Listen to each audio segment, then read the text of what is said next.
The exam room smelled like sanitizer and fresh printer paper, the kind of clean that never really hides fear. I sat on the edge of the padded table in my gray t-shirt, elbows on my knees, trying to make my hands stop shaking. A blood pressure cuff waited on the counter like a verdict.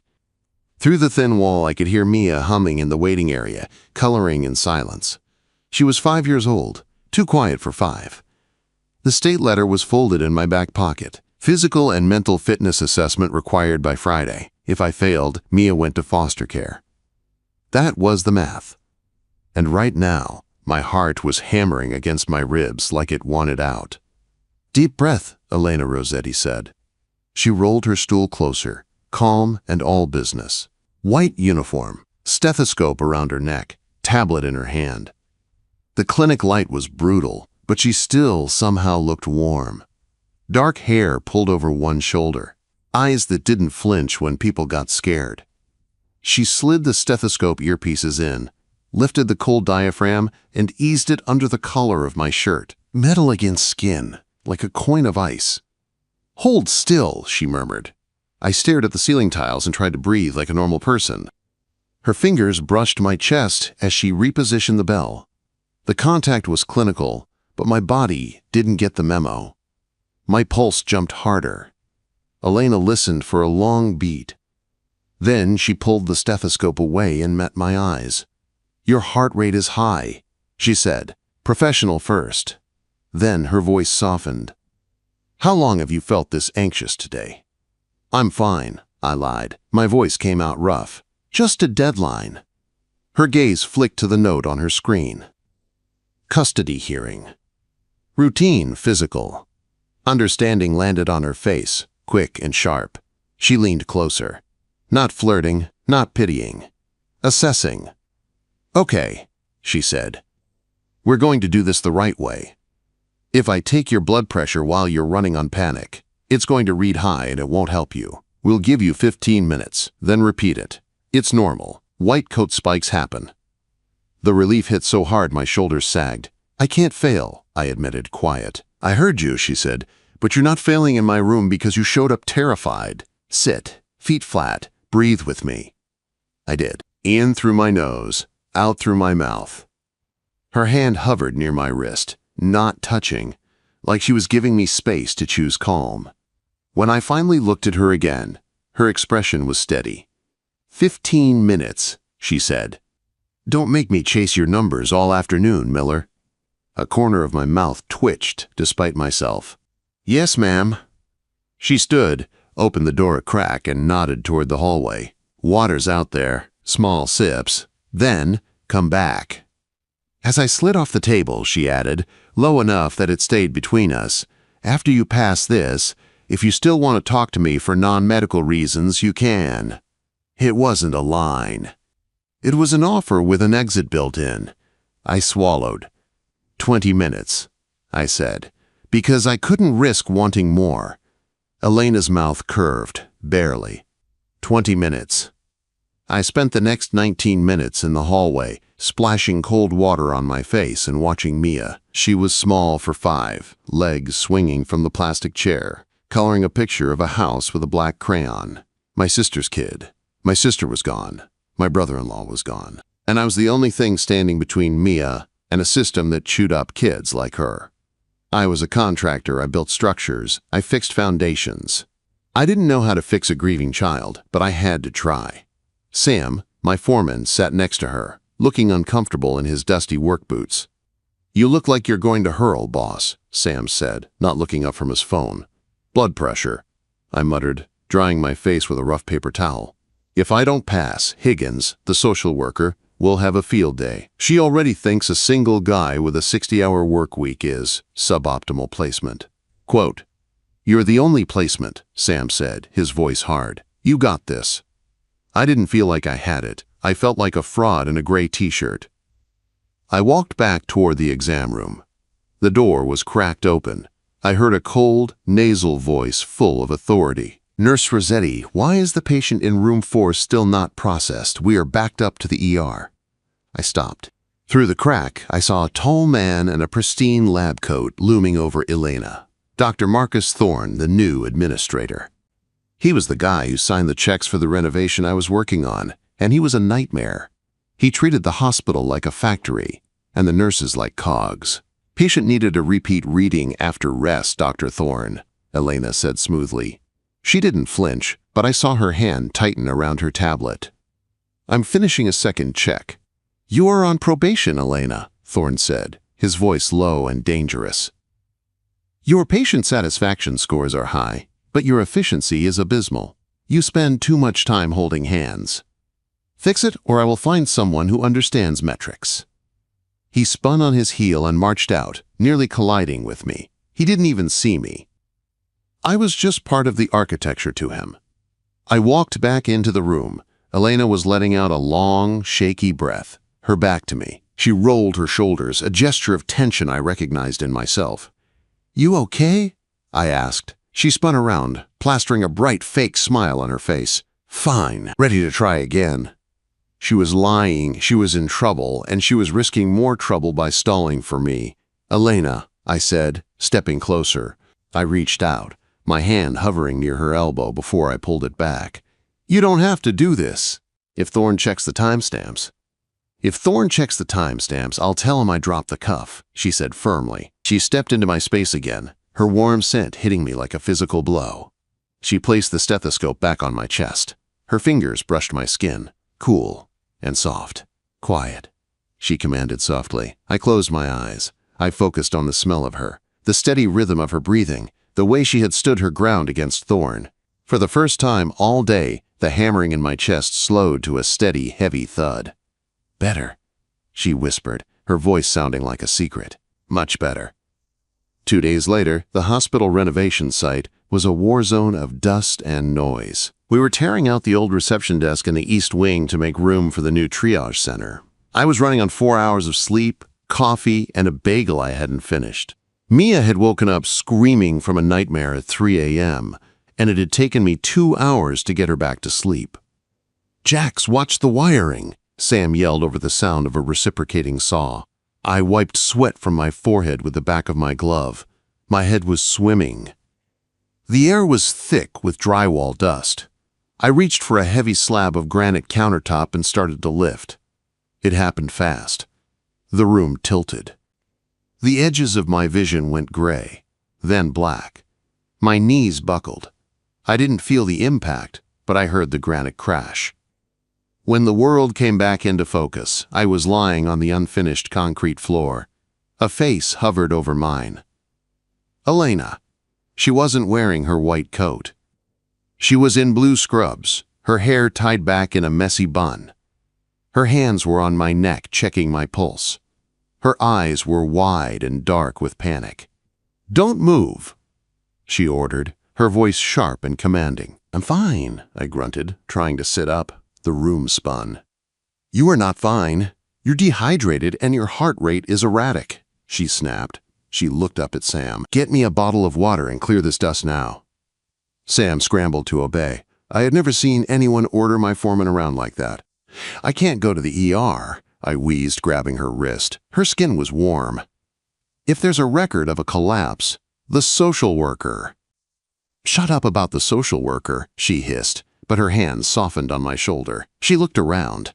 The site was technically closed off. No doctors yet, just us.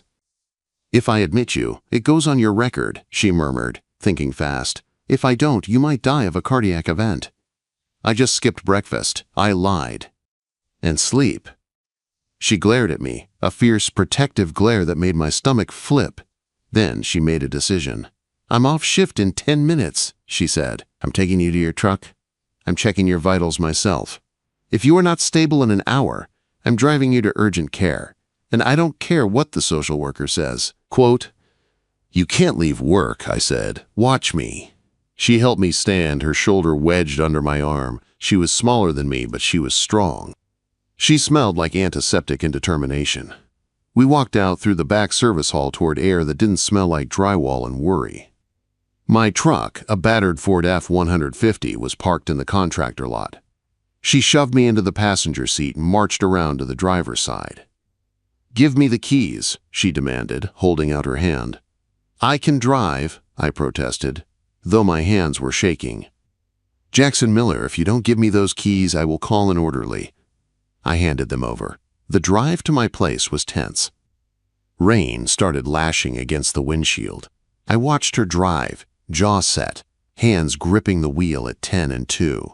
She handled the truck better than some of my crew. "You have a niece?" she asked, breaking the silence.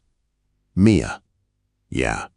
And you're raising her alone while working a physical job and apparently not eating." "I eat," I defended. "Sometimes."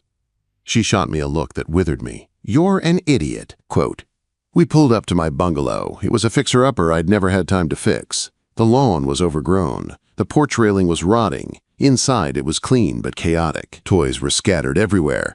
Plastic dinosaurs, dolls, blocks. It looked like a bomb had gone off in a toy store." I winced, seeing it through her eyes. "Sorry about the mess. The cleaning lady is me." Elena didn't judge. She walked in, set her bag down, and immediately went into nurse mode. She forced me onto the couch, checked my pulse again, then marched into my kitchen. "Where's the food?" she called out. "Fridge." I heard the door open, then a pause.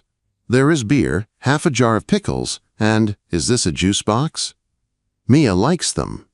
She appeared in the doorway holding the pickles. "You cannot survive on pickles, Jax." "I was going to the store tonight." "Sit," she ordered. "Do not move." She started rummaging through my cupboards. She found pasta and a jar of sauce. Within minutes, the smell of garlic and basil filled the stale air of the house. Pots clattered. Water bubbled. It was a domestic sound I had never heard in this place. I watched her from the couch. She was efficient and graceful. She was saving me, and I hated it. I was the protector. I was the one who fixed things. I wasn't supposed to be the charity case. "You don't have to do this," I said, my voice rough. "I'm just a job site accident you're trying to manage." She turned, spoon in hand. Her eyes were soft, unguarded for a second. "You're not a job site, Jax," she said quietly, "and I'm not doing this for the hospital." The silence that followed her words was heavy. She turned back to the stove, stirring the sauce like it was the only thing holding the house together. The smell of garlic and basil wrapped around us, warmer than the old heater ever managed to be. We ate at the scratched kitchen table. Mia was at Sam's for the afternoon, so it was just us. Elena made me drink 2 big glasses of water and pushed half the pasta onto my plate. "Eat," she said. "Yes, ma'am," I muttered, and she gave the smallest smile. I watched her while I chewed, the way she cradled her own bowl in her hands, the tired lines at the corners of her eyes, the soft, loose strand of hair that kept slipping from her ponytail. "You don't have to take care of me," I said finally. "You already have a whole hospital full of people to fix." She met my eyes. "You are not a project," she said. "You are a person, and you are clearly very bad at taking care of yourself." It should have been an insult. Somehow it felt like the kindest thing anyone had said to me in years. The arrangement became a quiet routine. Elena started stopping by the site more often to check the ventilation, which we both knew was code for checking on me. 2 weeks passed. The Seattle rain was relentless, turning the job site into mud and the sky into one endless gray sheet. But every time she walked onto our floor, the color came back. I started noticing the little things about her that did not show up in patient charts. Her hands were always dry and red from sanitizer. Her shoulders slumped a little when she thought no one was looking. She always carried a thermos of coffee that she never seemed to finish. She would walk with a clipboard, eyes scanning the room, and even when she pretended she was there for airflow readings, I could tell she was really counting how many hours I had been on my feet. So I did the one thing I knew how to do. I fixed things. The first time it was something small. It was late, the sky already dark. I was heading to my truck after a long shift when I saw her in the staff lot, standing by a small sedan with the hood up. She was digging through her bag with short, sharp movements, frustration written all over her face. I got closer and saw it. One headlight out, the other barely cutting through the rain. She jumped when she saw me. "Don't," she said right away. "You're going to get soaked." "I'm already soaked," I answered, pulling my hood up. "This takes 5 minutes." You don't have to, she said, but her voice was softer now. I know, I said. I grabbed my toolbox from the truck and popped her hood. The rain ran down the back of my neck, but my hands moved on autopilot. I had swapped out 100 bulbs before. This was easy. She stood under the edge of her umbrella, watching. In the dark, the parking lot lights threw gold over her face. She looked tired to the bone. When the new bulb clicked into place and the headlight came on bright and clean, she let out a long breath, like she had been holding it all day. Thank you, she said quietly. Drive safe, I replied. I stepped back, closing the hood, careful not to brush against her. There was a line between us, and I could feel it like a live wire. She gave me a look that said she noticed that I kept that line there. A look that said she was both grateful and frustrated by it. The second time I stepped in, it was not small. Thorne scheduled a surprise walkthrough of the East Wing project. It was the kind of visit that was not about safety, it was about control. He arrived with a clipboard and 2 people in suits who had probably never stepped on a muddy site in their lives. They pointed at dust like it was toxic waste. Your containment is unacceptable, Thorne said, his voice sharp enough to cut. If this area fails inspection, I shut it down and your contract gets reviewed. I saw Sam's face go pale. Delays meant penalties. Penalties meant less money. Less money meant Mia's daycare bill did not get paid, and groceries went on a credit card. Then Elena walked in with a respiratory therapist, holding a clipboard of her own, checking the ventilation logs like she had promised she would. Thorne's gaze snapped to her. Nurse Rossetti, he said, voice calm in a way that made my skin crawl. Still bleeding minutes for feelings? Elena did not flinch. Ventilation is within spec, she said. Her tone was even, professional. I am here to make sure the dust levels stay safe for patients and staff. And I am here to make sure this hospital does not drown in overtime and wasted payroll, Thorne said.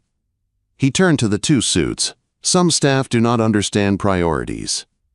He was trying to humiliate her in front of everyone, in front of my crew, in front of the suits. Something in me snapped. Dr. Thorne, I said. My voice came out steady, too steady. The crew went silent behind me. The saws shut off. Even the dust seemed to hang in the air and wait. He looked over at me like he had forgotten I was there. Yes, he said, like the word hurt his tongue. If you shut this wing down without cause, I said, you delay your triage center and you eat the bad press when the ER backs up again. My containment meets the plan you signed. Thorne's eyes narrowed. Mr. Miller, he said, dragging my name out. This is not your hospital. It is my contract, I replied, and those are my men. You want to talk metrics? Talk to me. Don't use her as a target. The corridor went so quiet I could hear the hum of the lights. Thorne smiled then. It was not a nice smile. It was the kind a person wears when they find a new weak spot. Interesting, he said softly. You're very invested. He looked between Elena and me, like he was lining up dominoes in his mind. Make sure your documentation is flawless, Nurse Rossetti, he added, and then he turned and walked away with his suits trailing after him.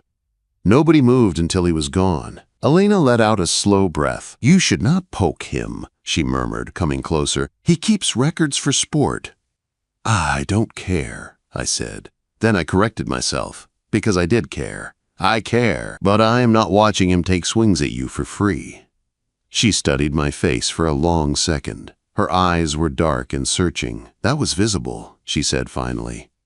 Good, I answered. My voice cracked just a little at the end. Someone should see him for what he is. After she left, Sam clapped me on the shoulder. Boss, he muttered, half impressed and half scared. That guy is going to come for you. Let him, I said, but my stomach tightened because I knew it was true. Thorne did not forget challenges. And now the fight was not just about Mia and the house and the contract. Now the stakes were sitting in a white uniform with a stethoscope and tired hands.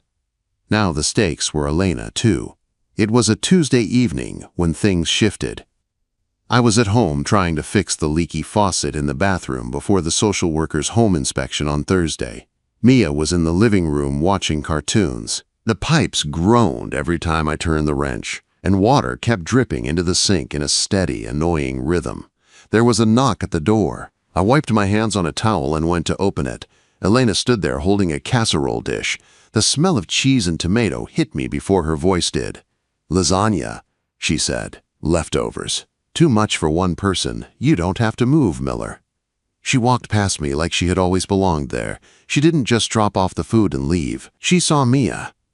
Mia was shy, traumatized, and usually scared of strangers. But Elena didn't rush her. She didn't bend over her or ask loud questions. She just sat down on the floor, ignored me, and started stacking blocks like it was the most important job in the world. "This one is crooked," Elena whispered to the blocks. Mia giggled. "No, it's a tower." I watched from the kitchen doorway with a lump in my throat. Elena didn't push. She didn't pry. She just stayed there on the floor, letting Mia decide when to trust her. She had a kind of magic with her. Gentle, patient, steady. Everything I was not. My attempts at parenting were rough and clumsy. I could build a house from the ground up, but I had no idea how to rebuild a child's sense of safety. Later, after Mia was finally asleep, Elena found me under the bathroom sink, cursing at a stubborn wrench. "Here," she said, handing me a towel. She sat on the edge of the tub, watching me work. The space felt small and close. Her knee was a few inches from my shoulder. The smell of her vanilla perfume mixed with the metallic scent of old pipes. "You're good with her," I said, tightening a bolt. "She's a sweet kid," Elena said. "She just needs to feel safe." "I'm trying," I said, sliding out from under the sink. I sat on the floor with my back against the cabinet, wiping grease from my hands. I felt tired down to my bones. "But I look at her and I feel like I'm failing," I admitted. "I'm a contractor, Elena. I build walls. I don't know how to handle emotions." Elena reached out. She took the grease-stained towel from my hand and set it aside. Then she took my hand instead. Her thumb traced the rough calluses on my palm like she was reading them. "You're doing it right now," she said softly. "You're fixing the leak so she has a dry house. That's love, Jax. It's practical. It's real." She looked at me, her dark eyes searching mine. The air in the bathroom grew thick. Everything went quiet. I could see the pulse jumping in her throat, the small rise and fall of her chest, the way her fingers tightened just a little around my hand. I wanted to kiss her. I wanted to close that small gap and stop thinking for one reckless second. I wanted to feel her against me instead of the cold tile and the weight of my own fear. "Elena," I warned, my voice low, "I'm a mess. This situation is a mess." "I'm not afraid of messes," she whispered. She leaned in, just an inch. Just close enough that I could feel her breath on my lips. My heart slammed against my ribs again, not from panic this time, but from wanting. The lean in. I froze. I wanted to cross that gap so badly it hurt, but I couldn't. The picture of Thorne's face flashed in my mind. The social worker's file. The custody hearing. If I got involved with her and Thorne found out, if Higgins found out I was romantically involved with the woman who signed my medical forms, they could twist it. They could say conflict of interest, say I lied, say I manipulated the system. I pulled my hand away, gently, but it felt brutal. "I can't," I said. "Not until the custody is settled." Hurt flashed in her eyes, fast and sharp, before she could hide it. Then she covered it with a nod, like she was pulling a mask back on. "Right," she said, standing up and smoothing her scrubs. "Of course." Practical. She turned, walked out of the small bathroom, and a moment later I heard the front door open and close. The house felt colder than it ever had before. The house felt colder than it ever had before. The home inspection was a disaster waiting to happen. Mrs. Higgins showed up 20 minutes early, rain on her coat, clipboard in hand, like a weapon. The house was clean thanks to a panic cleaning session I had pulled at 4 in the morning, but Mia was having a full meltdown because she could not find her favorite stuffed rabbit. "Mr. Miller," Higgins said, standing in the doorway. She looked like a vulture in a raincoat. "Is this a bad time?" "No, she's just—" I was sweating through my shirt. "We lost a toy." "Emotional instability is a concern," Higgins muttered, already writing something down on her form. My heart started pounding again. I could feel the custody slipping away, one note at a time. Then the front door opened. Elena walked in. She was not in scrubs. She was wearing jeans and a soft cream sweater. Her hair was loose around her shoulders. She looked like she belonged in my doorway, like she lived there. "Hey, honey," she said to me, easy and warm. Before my brain caught up, she stepped close and kissed my cheek, a quick, warm press of her lips that short-circuited my thoughts. She turned to Higgins. "I'm Elena, family friend," she said smoothly. "And look what I found in the dryer." Quote. She pulled the stuffed rabbit out of her tote bag. "She must have seen it there last time she was over," Mia gasped. "Bunny!" The tension in the room snapped. Mia ran over, grabbed the rabbit, and hugged Elena's leg like she had done it 100 times. Higgins blinked. "I was not aware there was a female influence in the household," she said. "I'm around a lot." Elena lied without missing a beat. Her hand rested on my lower back, warm through my shirt. "Jax is very community-oriented." Higgins softened. I saw it happen. The lines in her face eased. "I see," she said. "Stability is key, Mr. Miller. A support system makes a big difference." For the next hour, Elena played the part like she had trained for it her whole life. She made tea. She asked Higgins polite questions. She laughed at my weak jokes. She helped Mia with a puzzle at the table. She made us look like a functional, happy unit instead of two broken people and a scared child trying to glue a life together. When Higgins finally left, saying we had passed inspection, I closed the door and leaned my forehead against it. My legs felt weak. "You saved me," I said. "Elena was in the kitchen, washing a mug. She did not turn around. She was going to mark you down for lack of support," she said. I walked up behind her. I did not touch her, but I stood close enough to block the draft from the old window. "Why?" I asked. "Why put yourself on the line like that? If she checks, if she finds out we're not." Elena turned off the tap and spun around. Her eyes were wet. "Because you're a good father, Jax," she said. Her voice shook. "And because," she took a shaky breath, "because I hate going home to an empty apartment knowing you're here struggling alone." I could not hold back anymore. I reached out and tucked a loose strand of hair behind her ear, my rough fingers brushing her soft skin. "Elena," I said, her name rough in my throat. "Jax," she answered. I did not kiss her.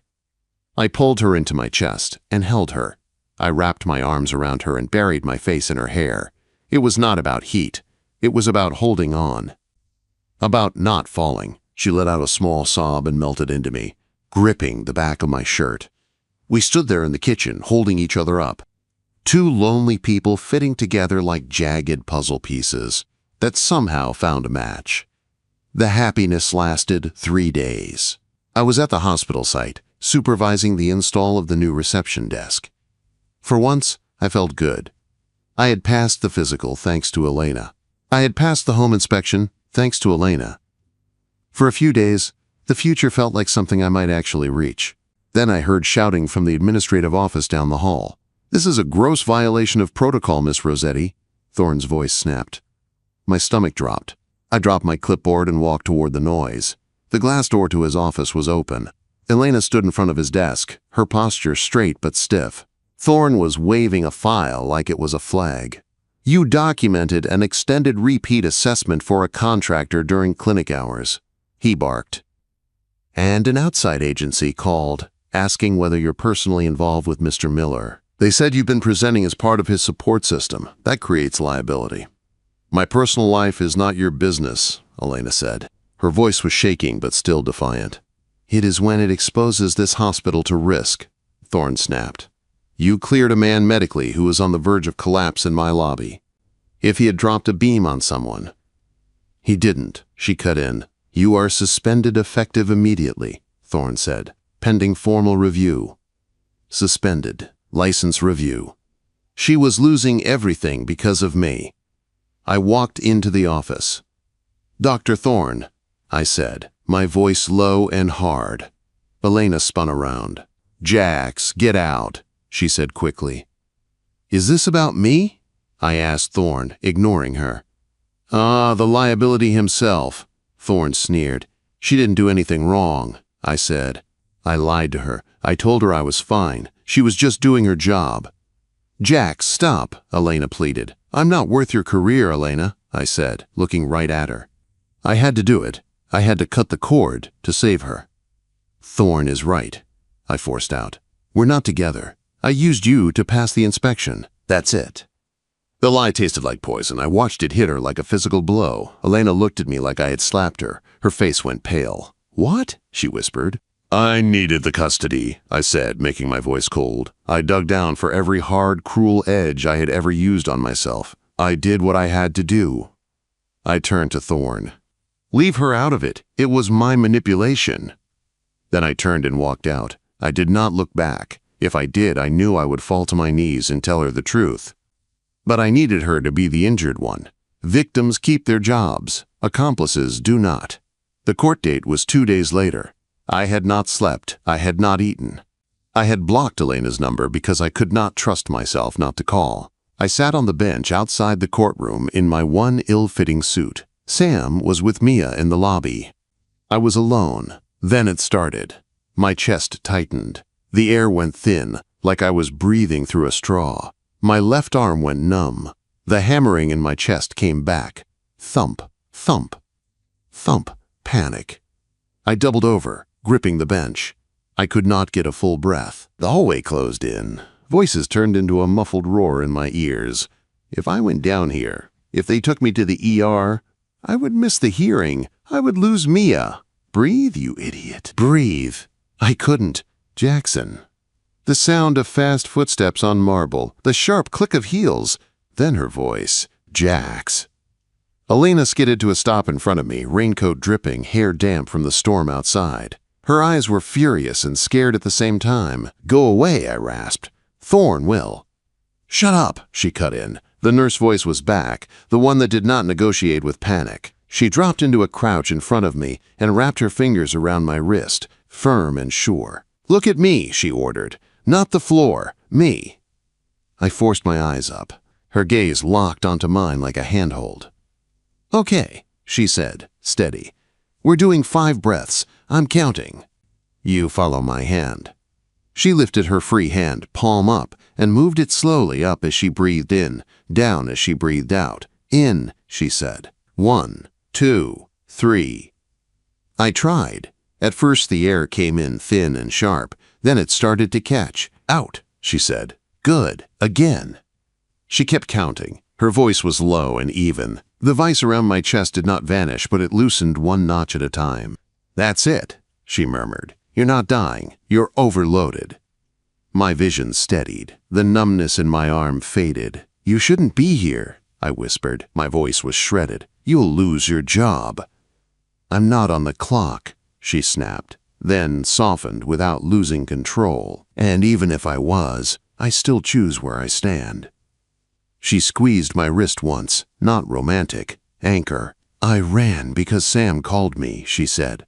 I don't care about Thorn's metrics. I care that you show up for that kid and forget to show up for yourself. My throat burned. I was trying to protect you, I admitted. The words scraped on the way out. I'm scared if I keep you close, I'll cost you everything. Her eyes flashed. You don't get to decide my risks for me, she said. The bailiff opened the door. Jackson Miller. I looked at the door, then at Elena. Stay? I asked.